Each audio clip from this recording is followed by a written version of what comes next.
Assalamualaikum warahmatullahi wabarakatuh. Eh, untuk sesi kali ini, sebetulnya saya mulai mengajak mahasiswa untuk memikirkan hasil berpikir desain itu ke arah output ya. Jadi mulai pertemuan hari ini dan seterusnya, nanti mahasiswa harus sudah mulai lebih fokus lagi kepada apa ya hasil dari berpikir desain yang akan saya tunjukkan, ya akan saya hasilkan seperti itu. Nah, pada pertemuan kali ini, pada sesi ini saya akan menjelaskan tentang membuat sintesis ya. Jadi diawali dengan membuat sintesis terlebih dahulu. Jadi apa itu sintesis? Sintesis itu satu fase dari berpikir. Oh ya, saya coba sedikit review lagi bahwa yang dimaksud dengan berpikir desain itu adalah berpikir sistematis, tentunya setelah pengumpulan informasi yang banyak, yang maksimal. Jadi kita sebetulnya tidak bisa berpikir secara berurut gitu ya, secara rapi, terstruktur kalau informasinya nggak lengkap. Misalnya di dalam struktur itu ada ruangan A, B, C, D, E gitu. Ada jenis informasi A, jenis informasi B, jenis informasi C, dan seterusnya. Di dalam informasi A atau dalam ruang A itu ada tentang 1, 2, 3, 4 misalnya, atau tentang sesuatu yang sifatnya tuh sambung menyambung tentunya. Jadi mulainya dari satu dulu, misalnya dari 2, dari 3. Begitu juga di bagian B atau di ruang B, informasi tentang B. Informasi tentang B itu komponennya ada 1, 2, 3, 4. Kita itu akan bisa berpikir desain jika ruang-ruang tadi kita sudah dapat dulu. Oke, nggak maksimal gitu ya, nggak sampai Z. Tapi misalnya minimal kita sudah punya informasi tentang A, B, C, D, E, F misalnya ya, tentang ketika kita membahas tentang misalnya perbengkelan motor misalnya, kita sudah mengumpulkan informasi sehingga ada di kepala kita itu yang terkait dengan A, terkait dengan B, terkait C, D, seperti itu.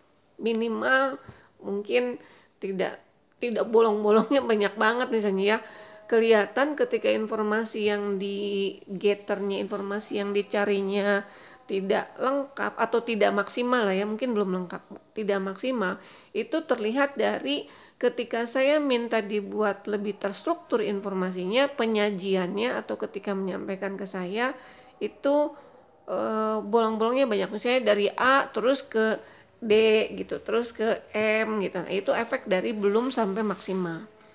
Nah, itu saya bisa cek ketika mahasiswa mengerjakan tugas information gathering waktu sebelum UTS. Dan di dalam laporan-laporan yang mahasiswa berikan, itu hampir semuanya ya, sebagian besar saya lihat belum maksimal. Sehingga memang tidak bisa ya sampai Z, karena kan waktunya juga terbatas. Tapi minimal saya udah punya ukuran, harusnya misalnya ruang A, B, C, D, lah minimal gitu ya, kalian tuh udah dapet, tidak bolong-bolong dari A tiba-tiba ke D terus tiba-tiba ke X misalnya, seperti itu. Atau juga disebabkan bukan karena belum maksimal pencarian informasinya, tapi tidak mau dipahami. Nah, jadi kemampuan kita untuk berpikir desain itu hanya bisa kalau kita berusaha memaksimalkan pemahaman terhadap informasi yang kita sudah dapat. Bisa aja informasinya banyak, copy paste gitu ya. Makanya tidak akan pernah bisa menghasilkan satu pemikiran yang sistematis terstruktur. Itu dulu ya. Jadi dasar sebelum kita melakukan sintesis adalah pencarian informasinya maksimal, terus dipahami juga secara maksimal. Fase ini atau fase sintesis itu adalah menggabungkan gitu ya. Informasi-informasi kan kemarin sudah kita cari. Coba kita urut, misalnya, oh ini mah masuk ruang A, gitu kan, di kepala kita kan begitu ya. Misal sederhana mungkin supaya mahasiswa bisa lebih paham. Ketika terkait perkuliahan misalnya, ada informasi, ini masa perwalian loh. Masa perwalian itu informasi apa ya?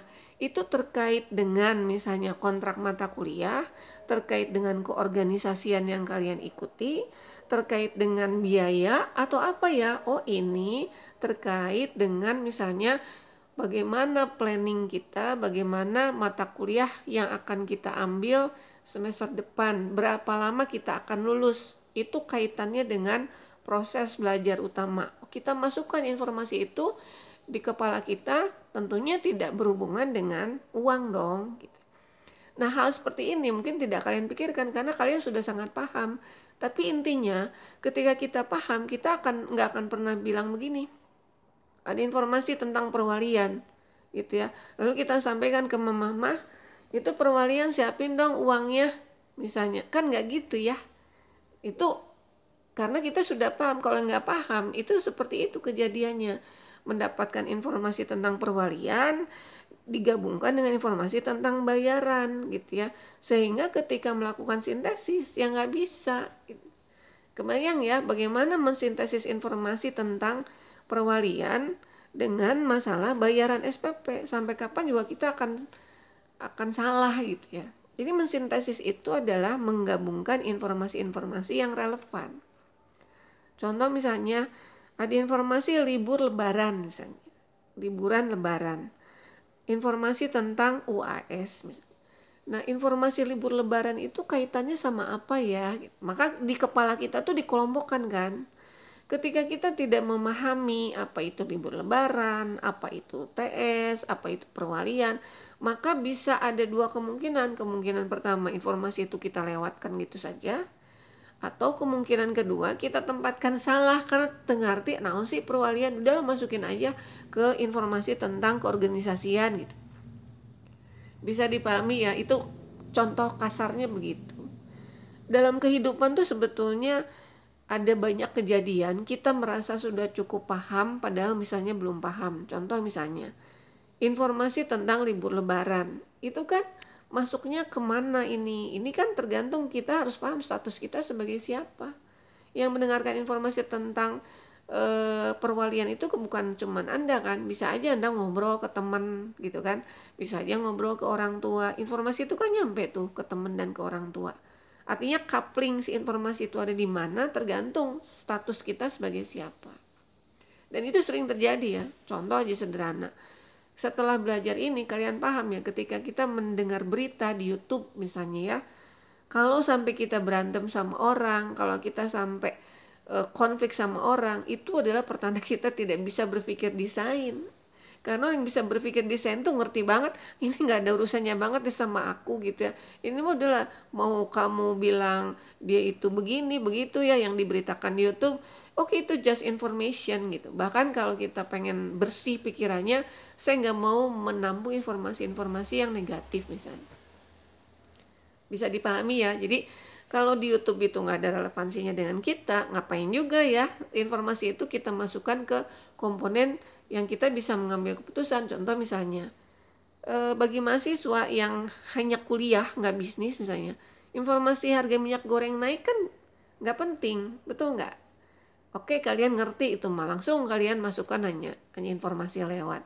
Tapi misalnya informasi tentang artis misalnya ya, yang apa sih, yang misalnya memutuskan nikah dengan siapa, bisa ada tuh orang yang sampai kecewa gitu. Urusannya apa gitu ya. Nah, itu sederhananya.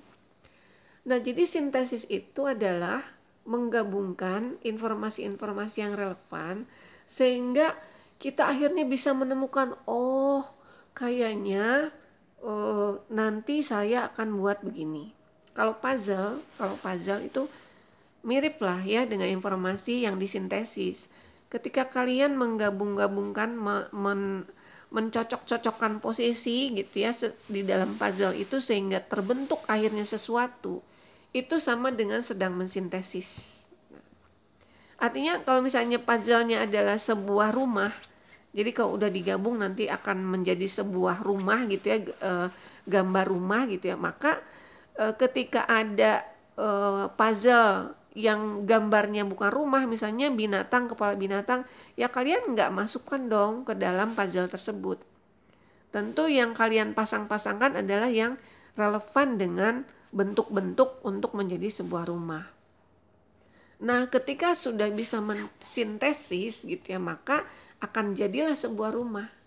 Persis sama ketika kalian mengerti bentuk rumah tuh kayak gimana, mengerti bahwa potongan-potongan ini tuh bisa masuk atau nggak masuk ke dalam sintesis, itu sama dengan pikiran sebetulnya, sama dengan kemampuan kita mensintesis.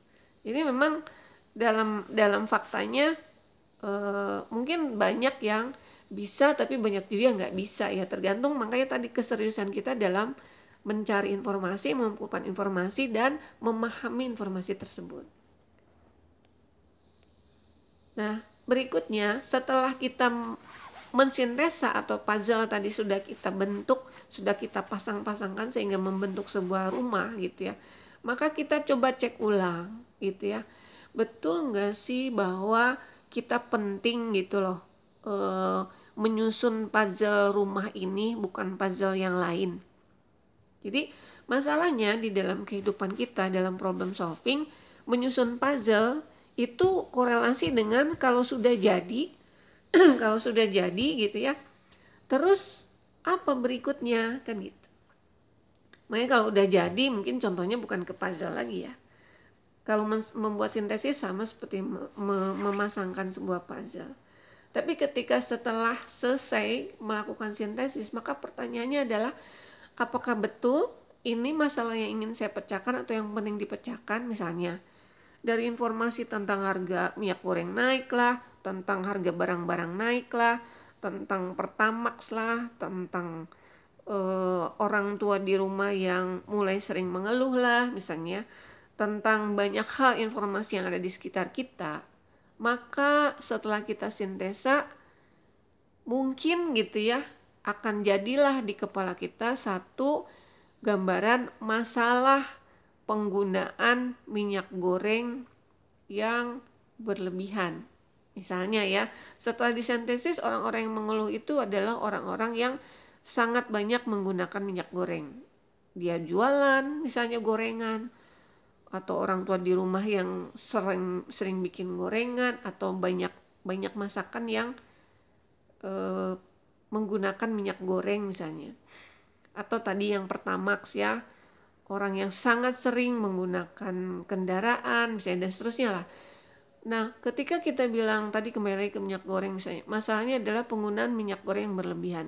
Kita setelah mensintesa itu, lalu kita pikir lagi kan, sebetulnya penting gak ya memikirkan apa ya solusinya supaya penggunaan minyak goreng tidak berlebihan. Itu berikutnya setelah sintesis. Kalau orang gak pernah berpikir, makanya kalau istilah bahasa awamnya adalah orang itu baru berpikir memecahkan masalah kalau memang dia serius memikirkan. Namun sintesa itu adalah bagian dari memikirkan sesuatu. Oh, jadi masalahnya adalah kebanyakan menggunakan minyak goreng. Makanya bagi orang yang memang betul menggunakan banyak minyak goreng, itu tidak selesai masalahnya hanya dengan misalnya kemudian muncullah solusi masaknya jangan digoreng. Nah kan gak begitu ya. Cuman intinya sampai pada pendefinisian masalah itu adalah sampai pada menentukan jadi apa masalahnya. Kan beda-beda tiap orang. Ada yang ketika ditanya dapat informasi tadi tentang yang tadi saya sampaikan ya, ada yang jadi apa masalahnya menurut kamu? Masalahnya cek saya mah ribut weh, orang teh seneng pisan ribut. Nah, itulah pendefinisian yang dia buat gitu ya. Jadi dia mau memahami orang mengeluh minyak goreng lah, harga minyak goreng naik lah, ini itulah yang ditangkap sama dia. Sintesanya adalah orang terlalu banyak mengeluh.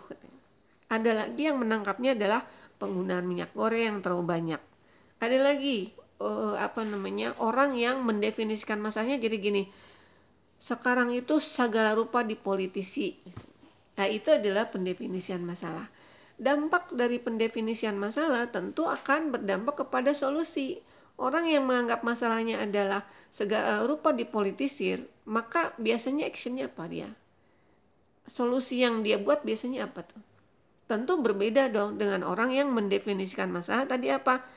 Itu mau ribut we karesepna.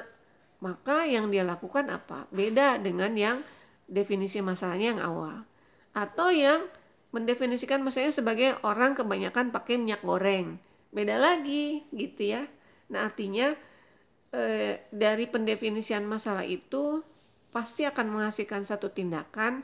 Oleh karena itu kita perlu meninjau kembali gitu ya, supaya betul-betul memang masalah yang kita tentukan itu adalah tepat. Nah, berikutnya adalah membuat pemodelan. Jadi kalau bahasanya pemodelan mungkin agak sulit dipahami, tapi intinya sih pemodelan tuh begini. Kalau ditulis berarti menuliskan si masalah tersebut gitu ya, dengan argumentasinya gitu ya.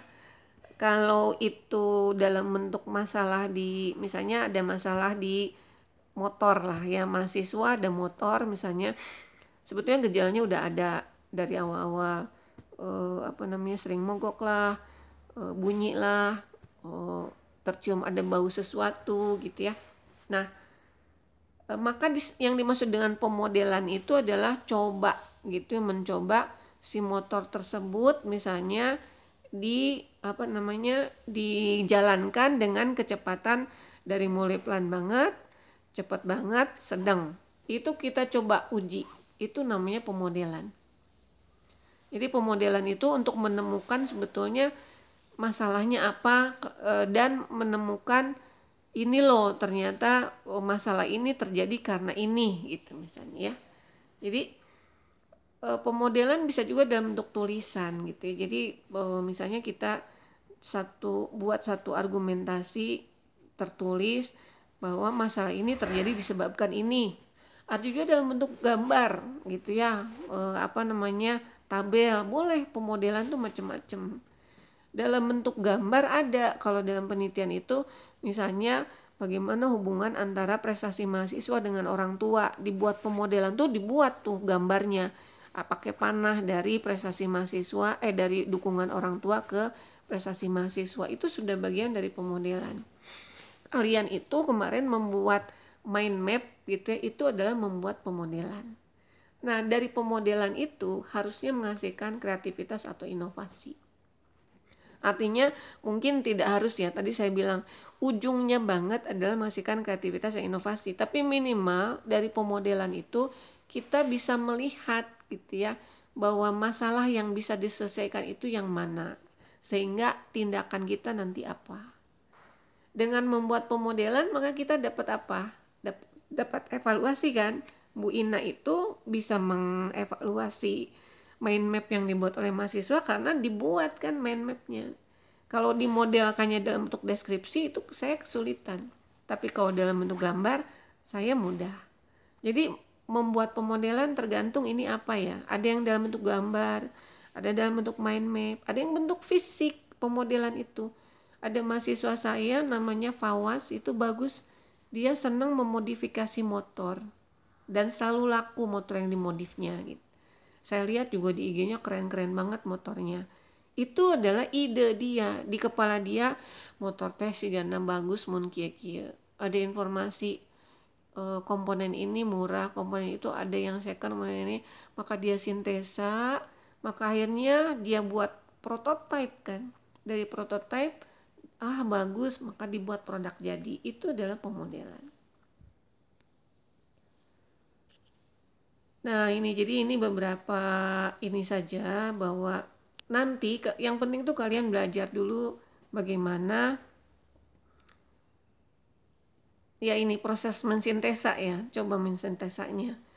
Caranya gimana untuk sampai ke inovasi ini, sampai ujung inovasi. Buat percobaan, mainkan atau aplikasikan dari dipraktekkan, misalnya udah dimodif nih motornya, coba jalanin, jadi nggak enak ya ininya, nggak enak itunya, baru kan kita explore lagi, kita sesuaikan lagi. Jadi selama kita tidak pernah mencoba, maka eksplorasinya sulit. Bisa juga dengan menulis, menggambar, atau membuat fisiknya tadi yang saya bilang. Alat apapun yang Anda gunakan untuk menyusun model ya akan membantu berpikir secara konseptual dan menyeluruh. Jadi kalau dibuat mah di otak wungkul, bukan hanya di kepala kita, tapi juga kita bisa benar-benar membuktikan bahwa ini jadi solusi atau tidak. Solusi itu sekali lagi tidak selalu problem negatif ya. Tadi mau bikin motor modif gitu ya. Jadi ketika motor itu udah jadi, keren, dipakainya enak, itu kan berarti solusi. Tanggapan terhadap prototipe awal dapat memberikan informasi baru dan wawasan yang dapat mengubah arah pengembangan prototipe berikutnya. Jadi selain kita sendiri yang merasakan, misalnya tadi mahasiswa suka memodif motor, dia modif lalu dia cobain sendiri, ininya kurang, itunya kurang. Setelah kita puas, belum selesai tuh, kita coba minta masukan dari yang lain, tentunya yang paham ya. Nah itu jadi seperti itu ya. Dari mana kemampuan itu muncul? Tadi saya sedang membahas berpikir sintesis ya. Tentunya mahasiswa saya itu mengumpulkan informasi dong. Sudah punya informasi banyak sekali tentang perbengkelan, tentang permodifikasi motor gitu. Sehingga bisa sampai menghasilkan output gitu. Selama kita informasinya nggak lengkap, nggak akan pernah sampai jadi tuh motor yang dimodif gitu. Mungkin itu contoh yang paling gampang dipahami oleh mahasiswa ya. Masakan sama, kalian mau berkreasi masak, kreasi apa saya tanya dulu. Suka masak? Enggak gitu ya. Pernah misalnya suka masak, oke. Pernah banyak membaca tentang jenis makanan ini dan bahan-bahan ini? Enggak. Oh pasti enggak enak dan sulit gitu ya untuk menghasilkan sebuah kreativitas dan inovasi. Tapi misalnya kalian suka bikin kue, kenal banget coklat ini perilakunya kayak gimana ya, jenis begini kok dipanasin gimana, jenis begini dan seterusnya ya, sampai paham bahan-bahan itu, maka kalian akan kepikiran kan, kayaknya bagus kalau dimasukin kemana, kalau dimodifikasi kemana. Maka jadilah nanti kalau benar-benar sudah paham, menguasai, informasinya lengkap, ujung-ujungnya kalian pengen praktek kan. Pas praktek, gening terlalu manis, nah, udah dikurangin gula, kata kita udah cocok, kita minta orang lain mereview, kata aku mah ini terlalu lembut, nah itu masukkan lagi kan. Ya intinya seperti itu ya. Saya mohon kalian nonton video ini, 3 video ini ya. Nanti saya beri tugas yang pengumpulannya sekitar 2 hari ya. Itu saya minta kalian jawab tugasnya merujuk kepada video-video ini. Baik, itu saja, saya pikir sudah cukup. Terima kasih. Assalamualaikum warahmatullahi wabarakatuh.